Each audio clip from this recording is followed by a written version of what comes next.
I just took a super long nap. I think it's going to be hard to sleep tonight. Um, this morning I woke up still frustrated and angry. I'm going to open this up.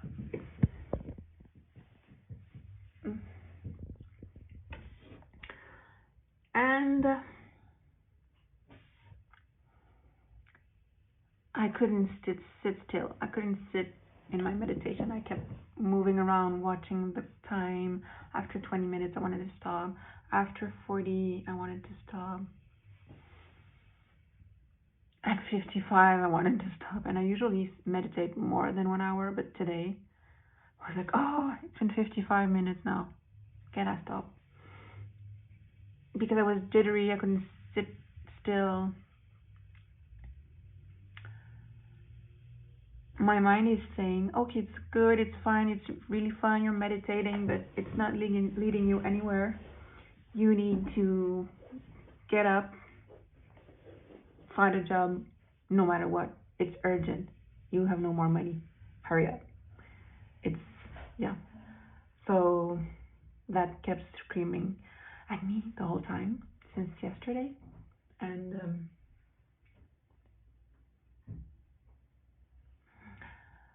And although I do need to find a job, it is true.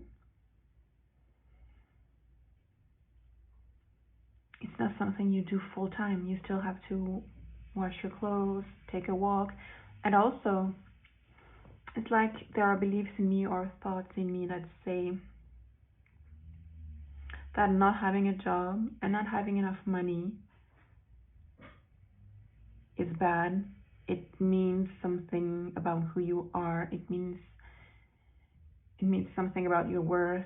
So this has calmed down in the last few years, but still there's lingering bits of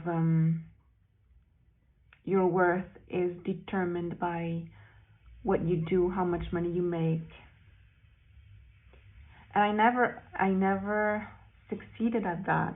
I've always been broke, no matter what I tried. I tried being an employee, I tried going back to school, I tried being self-employed, having my own business. I have beliefs and blockages around money and around work, and I work on them as best I can, but there's still a big block around that for me.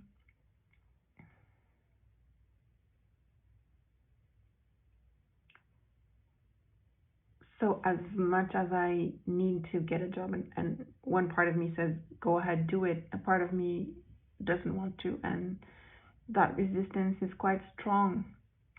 It feels like a huge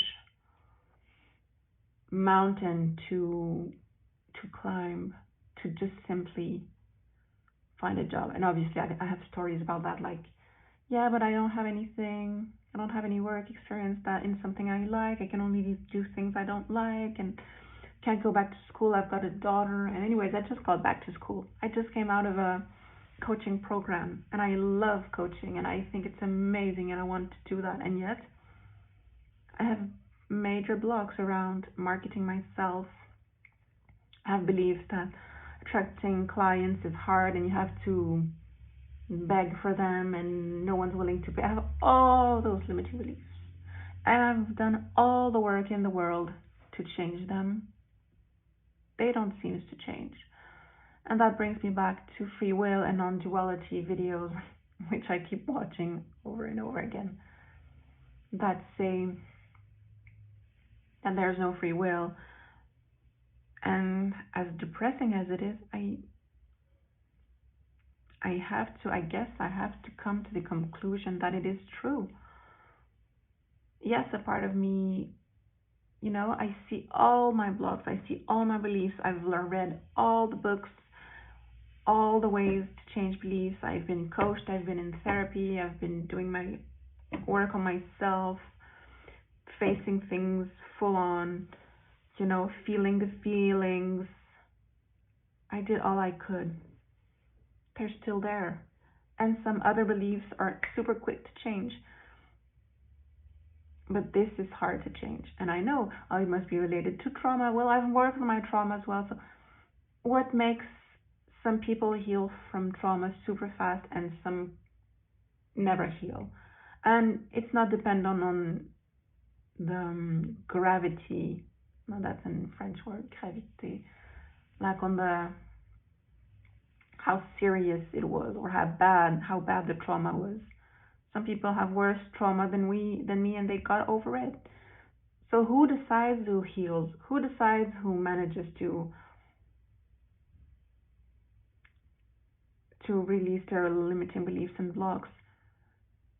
Everyone wants to succeed. Why do some people do it and some people don't? And you can name all the self-help, self-improvement you want. What makes it work for some and not for others? Who knows? So I was beating myself up in my head this morning. I felt like I was in survival and I was in what's it called? Hypervigilance. I was in a hurry. I kept dropping things. I went for a walk and I walked super fast. And the goal was to be outside as much as possible and enjoy it. And it was hard. In my head was like, you have to hurry, you have to hurry, you have to hurry. You need to find a job now. You need to find a solution now.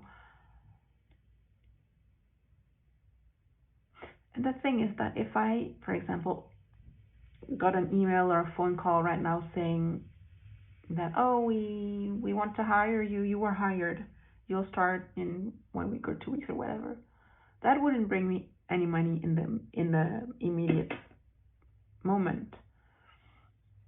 I wouldn't be at work, but I would feel at peace. Like I'm normal, I'm okay. I have a job. I could manage with no any tiny amount of money I have. I would manage because I would know I've done the right thing and I'm going to be normal and have a normal job soon. But anything could happen. I could get hit by a car tomorrow and not be able to work. Yet in the moment, I still feel good because I think I know it's coming. And right now, or today and yesterday, I feel fear and shame and guilt that I don't have a job, but I don't know what's going to happen. I could win the lottery. Well, no, because I didn't buy a ticket, but someone could win the lottery and offer me some. Anything could happen in a good way as well. I'm not saying that to say don't do anything and just rely on luck. I'm just saying beating myself up won't change anything. I've experienced that over and over, kicking myself in the butt, being hard on myself. Not only doesn't work, but it makes things worse. So I'm going to stop doing that. And yeah, what's funny too is that I felt guilty this morning.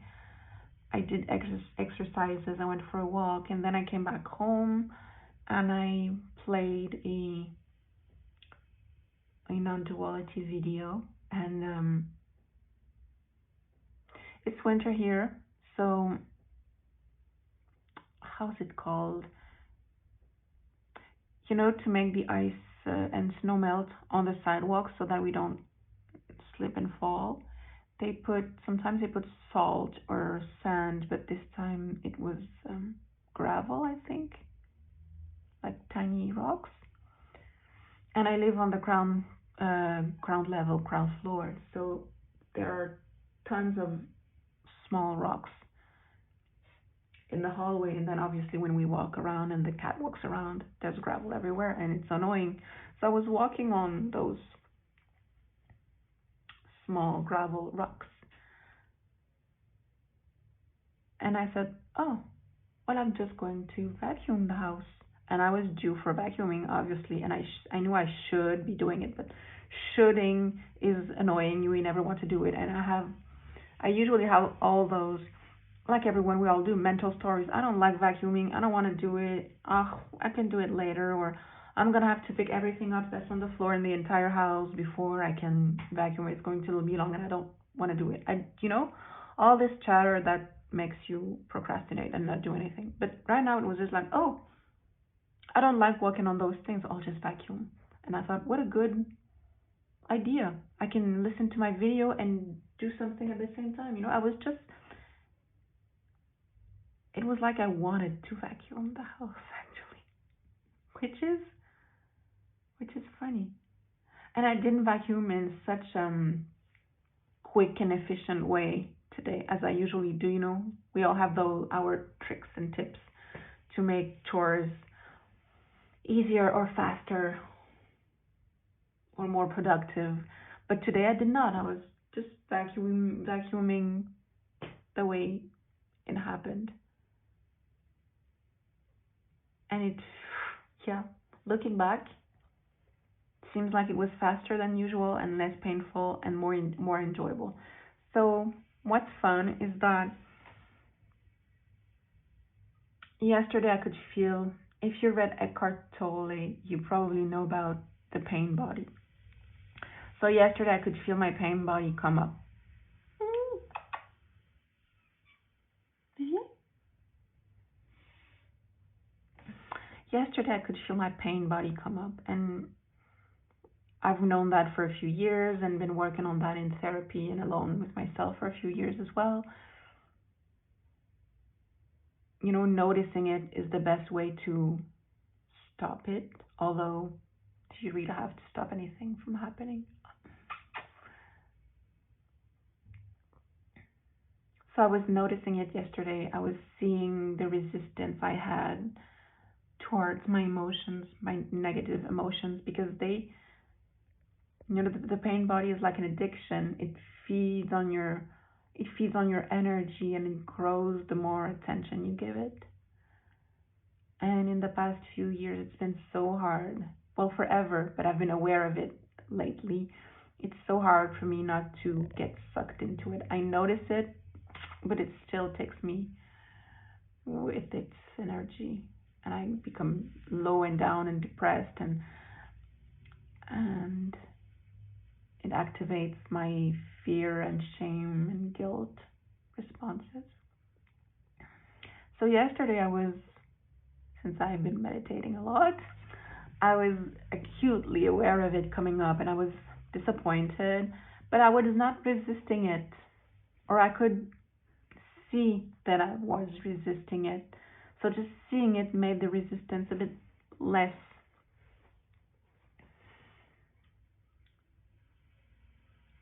And continuing to go on with my day, meaning I saw the pain body and the strong emotions,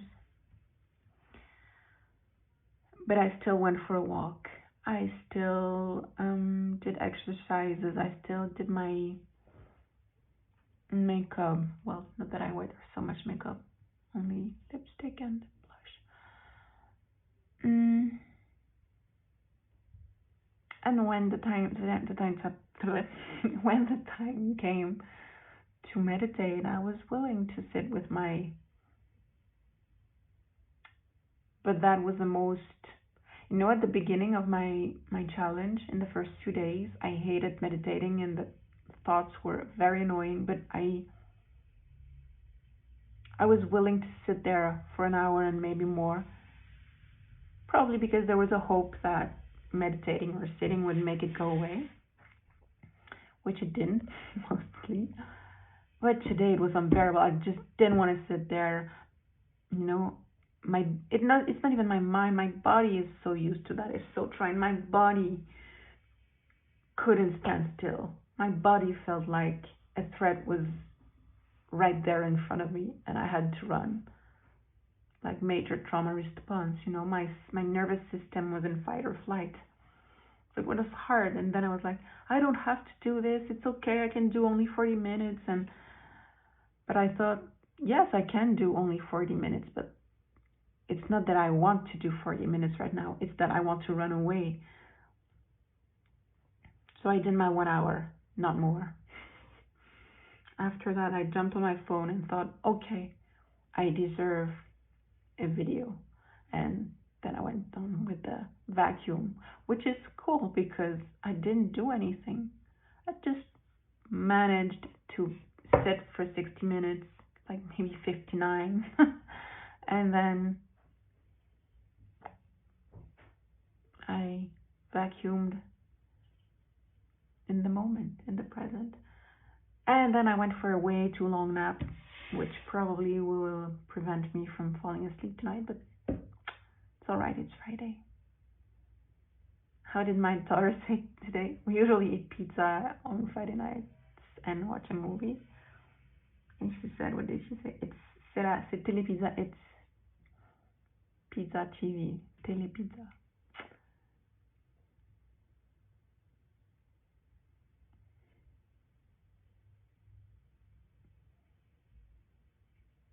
Hmm,